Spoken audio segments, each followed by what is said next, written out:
Welcome back to the shop, everyone. Well, this fourth installment of the Niles Bement Power Hammer series has been extremely long in coming. Now, I did you guys dirty last time and I left you hanging at an important part in the rebuild. We had just gotten the hammer installed on top of the foundation and basically all put together for the first time. And this was the spot where I left off, and I didn't even show having done some of that work. So, when I was in Maryland this past summer of 2023, my friend Chris Cash reminded me that I needed to continue this video series because he had been watching it because he's getting a utility hammer going and it could be useful to him. So I dug back through my camera. I found some extra pictures of the process of putting it on the foundation. I found whatever I could to document work to fill in the gap between what I had done in the last installment and how the hammer sits today.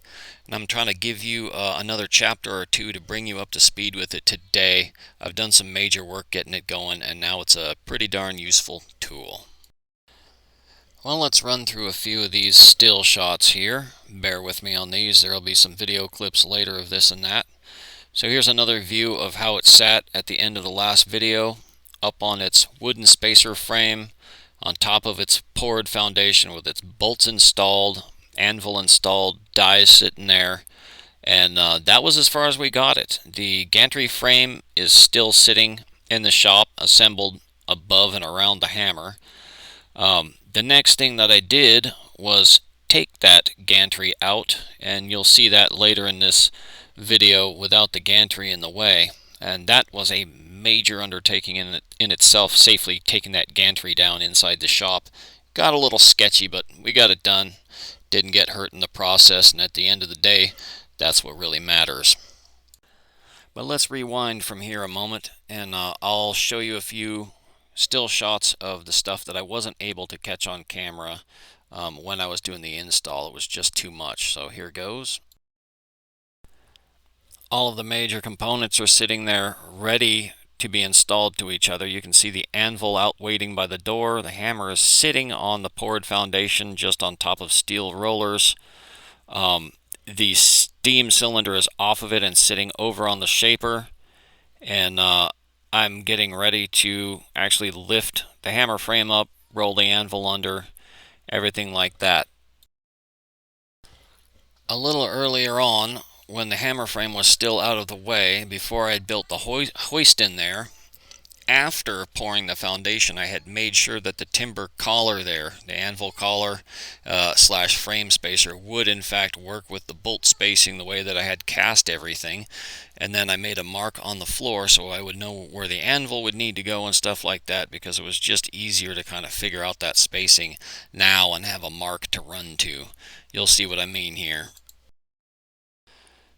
We went ahead and hooked the hoist up to the hammer there and hoisted that up into the air, dangled it high enough to get the anvil underneath. You can see that there is a pad of plywood on the anvil there in the foreground, ready to go under the actual hammer's anvil. It's 3/4 inch hardwood ply, Baltic birch, I think. Let's show the next thing. A little closer up shot there. You can see the anvil is just on those Crewforge V rollers, ready to slide up under the hammer. Here you can see that the anvil has been moved into place, set on top of that 3/4 inch square of Baltic birch. I got that in there with some pry bars and stuff once I got it off the rollers. And then I built the anvil collar slash frame standoff around it again, set that in place, put the bolts down through, and then we were ready to lower the hammer down over the top of that. Here's the hammer dangling oh so precariously over the top of the anvil assembly. You can see the nuts and washers for the hammer sitting on top of the hammer frame there. We had to just carefully click that down with the hoist. Just a ticklish operation, guide it down onto those bolts without messing up the thread. It was very satisfying to get that down on there and to see it all fit and look nice and snug up tight, believe you me. And again, that Harbor Freight hoist worked great for the money that I spent on it. Couldn't be happier. And the gantry did just great too. And it's an asset to have now that I built it for the hammer project. And here it is, once again, all snugged down. That's the end of me filling you in with some still shots there. That's all I had. My apologies of the process of getting it actually finally installed. Now, I'm going to go through and acquaint you with a bunch of details for all the steps we had to go through to find, fabricate, assimilate various mechanical, pneumatic, etc. systems, oil systems in order to get this thing actually operational. And then my apologies again for things that I missed along the way. It's just been a project I get to when I have time, and I haven't always had a camera for that. Now, pneumatic power hammers need oil just like all other power hammers. And not only do you have to apply it to the mechanical parts, but you have to apply it to the pneumatic or steam actuated parts as well. You've got sliding valves in there and such, and you need them to get a continuous supply of oil. Generally speaking, entrained into the air supply or in close proximity to get to the working pneumatic parts. So what you need is a mechanical oiler. This is a Madison Kip mechanical oiler. It's actually quite a nice newer one. I found it on a surplus website. Just exercising my Google foo. Finally found this, made an offer, managed to get it shipped to me for somewhere around $100+ shipped. I can't remember. Anyway, I dealt with someone reasonable, and when I got this in, it actually worked right away. I needed to modify it a little bit, or rather add some running gear to it, and I'll show you what I did there in the next picture here. So the Kip oiler had a rotary only input, and I needed to convert it to ratcheting or reciprocating motion from the valve linkage on the hammer. So I got some off-the-shelf socket wrench U-joints and a little socket wrench and adapted them to the rotary shaft there to work with a ratcheting action on the input of the oiler. It may look a little wonky, but so far it's actually worked quite well. You can see the top viewports for the two oil lines there when oil is feeding up to the oil ports on the hammer. And I've been always able to see oil flow. You can actually prime it too just by moving the lever manually. I put in a couple of copper loops. I added an extra couple of loops in the lines just to kind of isolate it from vibration of the hammer a little bit better. That seems to work okay, and I'm just feeding it SAE 30 non-detergent oil, pretty light stuff, and that seems to be working pretty well too. Another detail here, look at the top U-joint on the ratchet connecting linkage from the rotary input on the oil pump there, and you can see I've connected it to the valve linkage on the hammer there with a row of adjustable bolt holes, and I'm running it at the outmost adjustment. It seems to do well there. The geometry of the entire assembly there has to play well with the motion from the hammer coupled to the input motion of the oiler.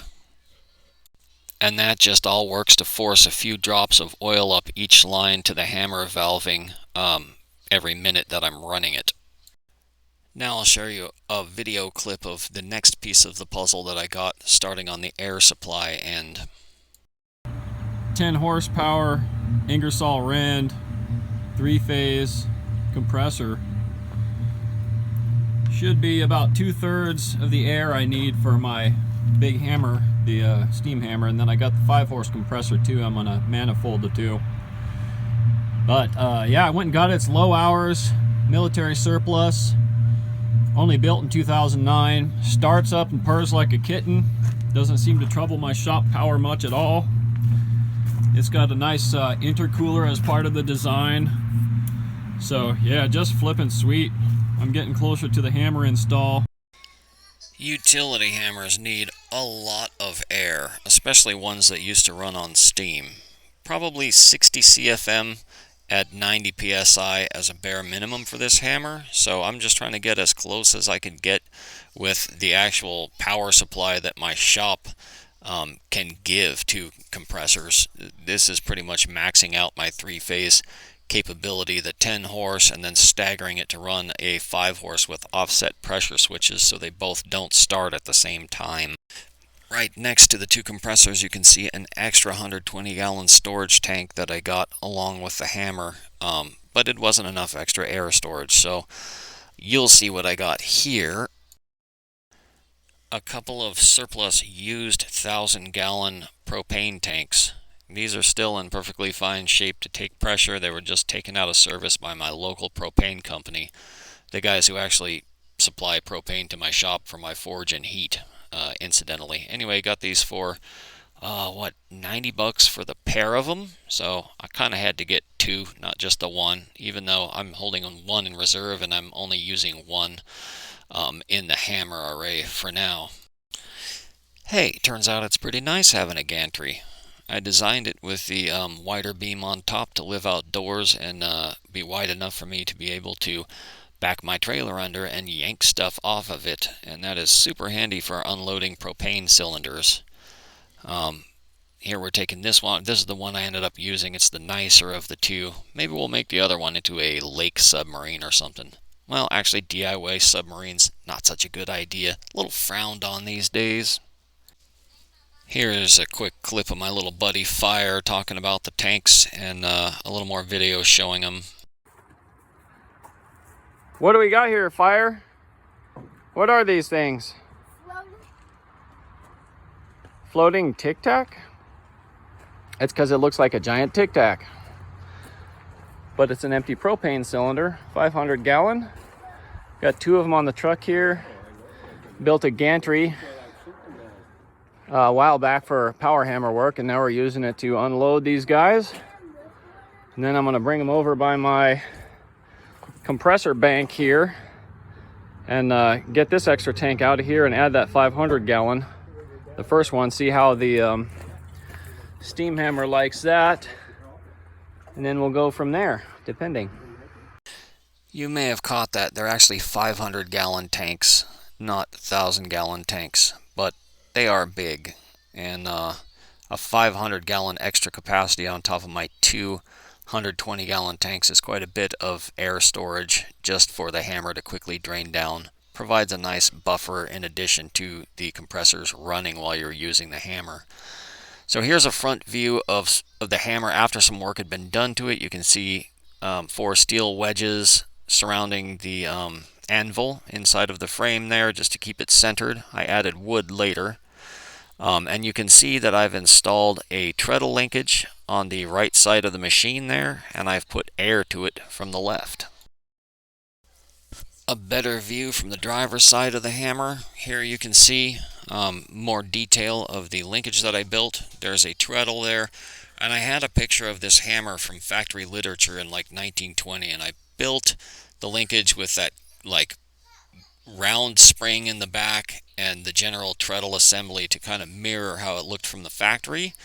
I didn't really like how much torque that spring was able to provide, so I added a couple of pull springs above it that you can see mounted to the bottom of the motion lever rack.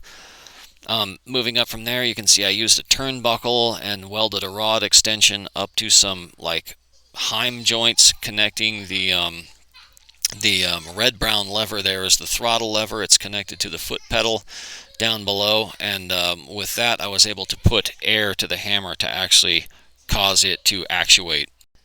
But that's a lot of yakking without actually watching a power hammer run, so without further ado, let's actually watch this thing run a little bit, and I'll tell you about it while we're doing that.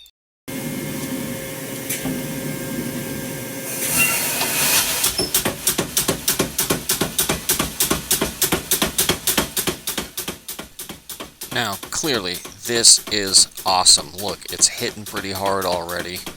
It's reciprocating well. It's doing work, but watch how much the anvil is moving around. And that's because I didn't have it wedged in super great at this point. I added wooden wedges that compress a little bit and hold it firmer, and that helped a lot.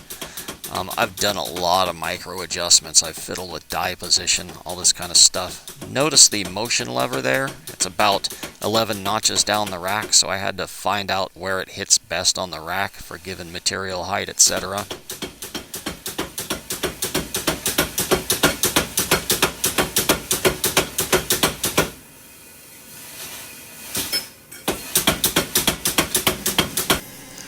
So there, I just turned on the air valve to the hammer. I turned the compressor on back there. I'm coming out of the forge with a billet for re-square. Watch me having issues with the timing. I'm really having to learn how to work this hammer with my foot to get stuff into it easy. There we go. Now I'm up on a 45 degree, knocking the corner in. I've gotten a lot better since this at controlling this hammer. It's just been a learning curve and actually ironing kinks out of the hammer. But you can see even here it was quite a useful tool. If I had to depend on it only, instead of also having my 300-pound Baudry, it might have kind of sucked, but it's good having a backup hammer, and now it actually has more finesse.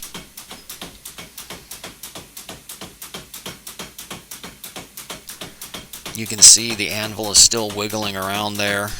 At this point I hadn't really wedged it in too good either. I needed to make a big square wedge, just the right size and taper to key it rotationally into the back anvil frame, and then once I had, it was clear that whoever had worked on the hammer before trying to fix some issues with it had gotten the alignment wrong on the sow block, given the frame being keyed to the anvil and a bunch of other stuff. We'll talk about that probably in the next video, because it was a whole can of worms that I had to get into. But at this point, that hadn't stopped me from having all the fun actually getting it running and putting some hot steel between the dies. I don't know how long it had been, honestly, for this hammer. Maybe quite a while it was sitting in storage and had been disused since hot steel had actually been between the dies. It was a good moment for both of us, I think. You can see the hammer's hitting with less frequency and weaker there, and that is because the air supply is just tapering off.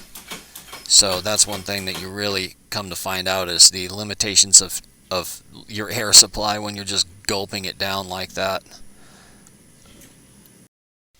And with that, we've come to the end of this fourth installment of the Niles Bement Power Hammer saga. Expect Chapter 5 soon. I'm on it. I swear to God, I have all the files put in the folder on my computer, ready to edit them in, and we'll show all the mess I had to get into with the sow block and the dies and stuff like that to really get it running sweet.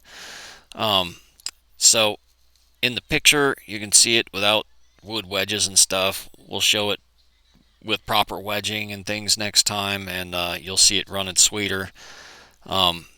Again, thanks for putting up with me just missing huge gaps in the work that I did to this thing, but hopefully you'll get some sort of overall picture of what the process itself entailed. It was a lot. Anyway, stay tuned, and as always, thanks for watching.